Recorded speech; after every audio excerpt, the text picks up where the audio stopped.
What's going on, guys? Today's going to be a very different topic than you're used to. Let me fix this real quick. Okay, a very different topic than you're used to. This is this is going to be something about a place that I personally uh, could call a second home. I guess I've been there way too many times to count, probably 30 something times. And people might say, "Oh, you're spoiled and whatnot," and well, I don't care. It's not what this is about. It's just I'm trying to say that I know my I know my stuff when it comes to this place, and I'm going to give you tips on how to have a great vacation at Walt Disney World. Now, see, just saying that brings a smile to my face. That place literally is the happiest place on earth, and I want it to be as great of an experience, whether it's your first time, second, 10, 20th. I want it to be a great experience every time you go. And I'm going to give you some tips on how you can do that. Now, tip number one is you got to have a game plan. You got to have a game plan. That's tip number one. And what I mean by that is don't just go in there, don't just go to Disney World thinking, oh, I planned my hotel and, bought my hotel and got my flight booked, or if you're driving, I got my routes picked out, whatnot. You just go and show up there. That is not going to work. You have to have reservations, number one. You have to know what you're going to do each day, depending on where your reservations are. And so if you have reservations for, let's say, Liberty Tree Tavern at the Magic Kingdom, that's when you're going to spend your time at Magic Kingdom. I mean, obviously. Same if it goes for Epcot. If you got reservations to Sci-Fi, what the heck am I thinking? If you have reservations at Mexico when you're at Epcot, you're going to spend your time at Epcot there. So you have to have a game plan of what you're going to do each day at certain times, depending on what, depending on where your reservations are and whatnot. And it could also depend on where you're staying at for, what hotels and what areas you're staying at. So that was tip number one, have a game plan. Tip number two is, I guess it really isn't a tip, it's more of a statement, is don't believe it when people tell you that there are slow times at Disney World.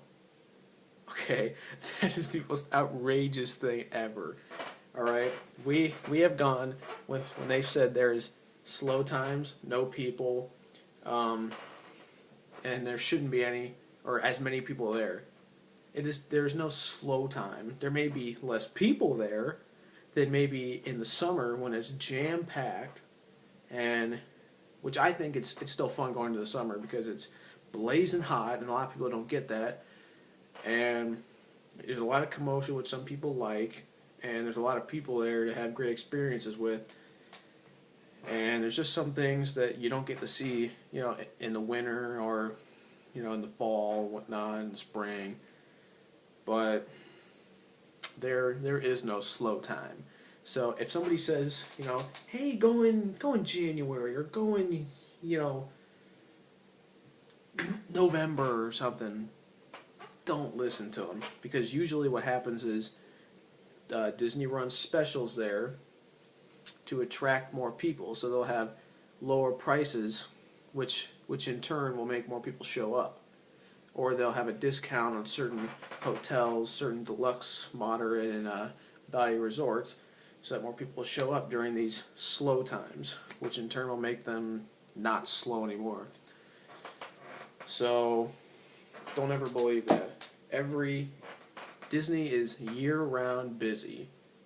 All right, it's never, very rarely does it get to a medium sort of, I guess you'd say, crowd level. It's always busy. Let's see. A fourth tip I could give you is, if you're looking to get to your hotel faster, once you get it, if you drive, that's great. You'll get to your hotel whatever time you arrive there.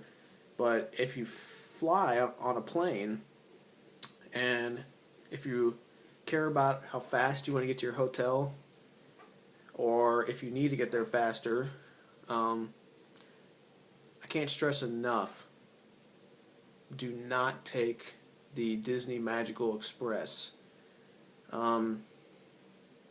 If you can't fit in the budget or something, or you just have all the time in the world, I mean, by all means, take it. Especially if you can't fit in the budget. If you can't, because it's free transportation, but the reason it's free is because it takes forever. We did that one time, and that was the only time, and it takes forever because there's multiple people that are going to Disney hotels, and you all are not staying at the same hotel. So you stop at each different hotel, dropping off different guests, and who knows, your hotel may be the last stop, and maybe yours is the first one. So it's really a trial and error thing, and I don't really know what the stops are on that, so I couldn't tell you, well, if you're staying at this hotel, take it. If you're staying at this one, go take a taxi. But I would highly suggest just taking a taxi. I mean, sure, it's going to cost you maybe, $70, but heck, I mean, you're already paying enough for Disney as it is, so $70 is not going to hurt your wallet that much. And one last tip that I'm going to give you, is just kind of getting along, is park hoppers. I feel park hoppers are a must, especially if you have reservations in multiple places, like if you have reservations in Magic Kingdom in the morning and Epcot at night. You don't want to go buy separate tickets and having to keep all these and stuff. It's just great because it's one ticket, and then you can just go from any park throughout the day, and you can even get it with water park on there too. Water park and fun, more fun options on there. But yeah, it's a lot cheaper to do that, and it's cheaper to buy more days at one time than individual ones. So obviously you want to buy, I wouldn't say as many as you can, but instead of buying, it's going to be cheaper to buy, let's say, 5 days versus, or it's going to be cheaper to buy 10 days versus 2 5 days or a 7 day. Like per day it'll be cheaper if you buy more, which is kind of obvious because a lot of places do that anyway. So let's go over the tips. Tip 1, have a game plan. Know what you're doing each day, depending on reservations and whatnot, and what hotels. Tip 2 was there are no slow times. Every single month, every single day is going to be busy, unless something happens, president's coming into town or something, then it's always going to be busy. Tip 3, unless you absolutely have to, do not take the Disney Magical Express. It takes way too long, the taxi's way much faster, and, the taxi guys are really nice too anyway. And tip number 4 was,